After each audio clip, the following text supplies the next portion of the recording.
Mauni akong kahimtang sa US karon. Sa Pilipinas, Bantay Bata 163.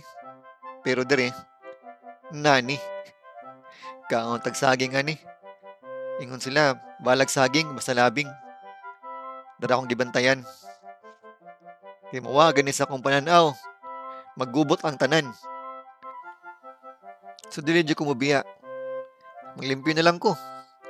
Nganyang maglimpyo ta. Para naguli sa tong asawa. Dakog katawa. Katawaan ta. Kay wa tay trabaho. Mahimol lang taning yaya. Sahay dili bitaw kalikayan.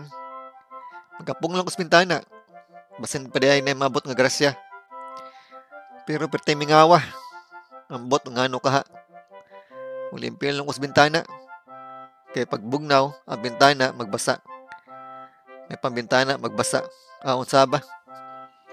Bitaw. Sugo na pasok kong busamo ani. Mao niyang kalaki magpaguroy pirmi. Kaya og dinong mo tumanan siyang gusto, magilakilak ra badayon. Nya ato na lang tumanan ka mara bay busamo. Ikaw bay busamo kuno be.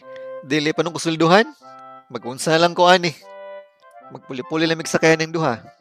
Na, tabis na ba kay tinanawan? Kaya ba siguro ni siya nga wako lisensya? Patay na. Wala dyo kay pahuway ani. Inigumats bata. Magtuon na lang ko ani. Maglabad lagi akong mata. Unya, maghilak akong ulo. Unsa ba? Bali man siguro.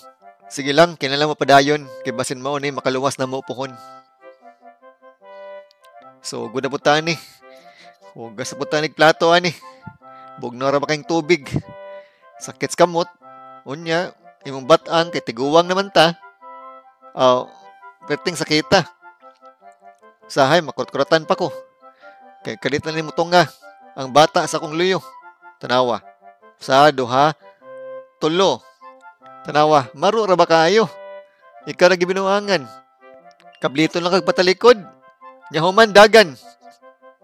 Shout out day ko kay Boss Joseph Arnaiz. Kay Sir Mark Ulrich. O kay Miss Mayet Burinaga. Shout out inyong tanan. Thank you.